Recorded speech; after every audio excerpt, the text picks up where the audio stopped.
এক মাসে প্রায় 15 কোটি টাকার ভারতীয় মালামাল জব্দ করল বিজিবি। মোহাম্মদ মুশফিকুর রহমান স্বপনের তথ্য ও ভিডিও চিত্রে দেখুন বিস্তারিত।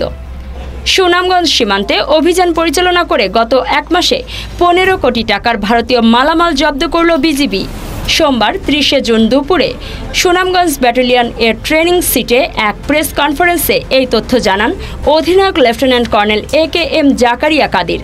সংবাদ সম্মেলনে তিনি বলেন, সোমবার ভোর রাতে সুনামগঞ্জ ব্যাটালিয়ন সদরের উত্তর দিকে সদর উপজেলার রঙ্গারচর ইউনিয়নের মাদ্রাসার নিকট হতে একটি বিশেষ আভিযানিক দল গোয়েন্দা তথ্যের ভিত্তিতে টাস্কফোর্স অভিযান পরিচালনা করে মালিকবিহীন 4286 পিস ভারতীয় sari, 13 piece lehenga, 4992 piece cosmetics সামগ্রী ও 2120 পিস চকলেট আটক করে, যার সর্বমোট আনুমানিক মূল্য 5,54,71,520 টাকা।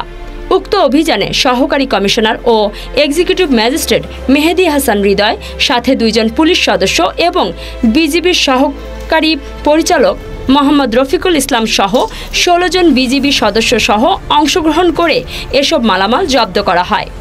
এ ব্যাপারে সুনামগঞ্জ ব্যাটালিয়ন এর অধিনায়ক lieutenant colonel AKM Zakaria Kadir বলেন, এ পর্যন্ত এক মাসে 15 কোটি টাকার ভারতীয় মালামাল জব্দ করা হয়েছে।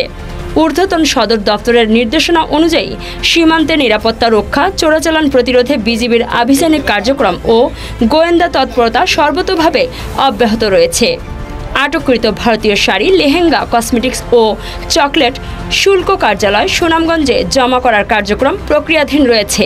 রাত আনুমানিক 2টার সময় আমরা গোয়েন্দা তথ্যের ভিত্তিতে একটি বিশেষ টাস্কফোর্স অভিযান পরিচালনা করি। সেখানে ম্যাজিস্ট্রেট সহ পুলিশ সদস্য বিজিবি সদস্যের সাথে থাকে।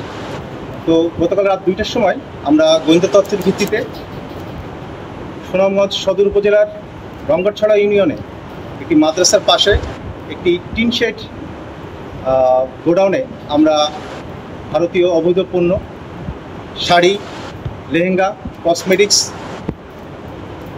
চকলেট সহ অন্যান্য দ্রব্য সামগ্রী আমরা জব্দ করতে সমর্থ হই, যার বাজার মূল্য আনুমানিক 5.5 কোটি টাকা। তো এই যে অভিযান, সেটি আমরা গত এক মাসে আমাদের কিন্তু এই সিজারের পরিমাণ অনেক বেশি। গত এক মাসে আমাদের 14.5 কোটি টাকার মূল্যের সিজার করতে 28 বিজিবি ব্যাটালিয়ন সমর্থ হয়। তো এটার প্রেক্ষিতে আমরা বলতে চাই যে স্মাগলিং যে বেড়ে গিয়েছে, ব্যাপারটা অনেকটা এরকম না, বাট আমাদের যে ইন্টেলিজেন্স, সেটি কিন্তু আমরা অনেকাংশে জোরদার করেছি। এই গোয়েন্দা তথ্য আমাদের কাছে আগের থেকে অনেক বেশি আসছে এবং অ্যাকুরেসি অনেক বেশি। এই জন্যই আমাদের বিজিবি সদস্য রাত দিন 24 ঘন্টা পরিশ্রম করে এবং এই গোয়েন্দা তথ্যের ভিত্তিতে আমরা এই আভিযানিক কার্যক্রম পরিচালনা করে আসছি, স্থলপথে এবং নৌপথে। এবং আমাদের যে টহল কার্যক্রম এবং গোয়েন্দা নজরদারি আগের থেকে অনেক বেশি আমরা ত্বরান্বিত করেছি এবং এই ধারা ভবিষ্যতে অব্যাহত থাকবে। Thank you.